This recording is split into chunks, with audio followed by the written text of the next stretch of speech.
want to be helpful to you as parents, as those grandparents, people involved in the lives of young people. And so that's what we're after. We are trying to, again, help you and provide some resources to you. And so to do so, we're going to talk through some understanding. We're going to talk through some current realities of where we find ourselves. And then we'll end with some adult responsibilities and what your role is.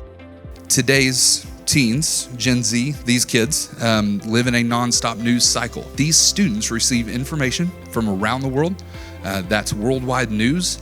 That's anything happening with their friends, but they are receiving information at an alarming rate. And my biggest concern for this generation is they don't know what to do with that. They simply don't know how to handle that kind of information coming that fast. To imagine that we are less moral now than we were before is a gross underestimation of the gravity of sin. We've been just as immoral as we are today since Genesis 3. It's always been bad. It looks different.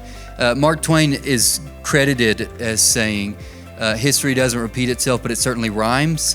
It looks different, right? It's not exactly the same, and certainly the struggles that your teens are having are different than when you were a teen, and different when your parents were a teen, but they were just as sinful as your teen is now, and sometimes it's easy to cloud that a little bit and think that this is the generation that's finally going to ruin everything. The problem is they have content, more content than ever, without the context or the character to handle that content.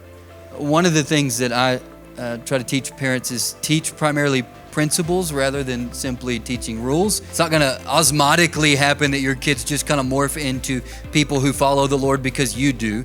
It's going to be diligent and intentional from the parents, teaching your kids what is good and showing them what is good and talking to them about what is good.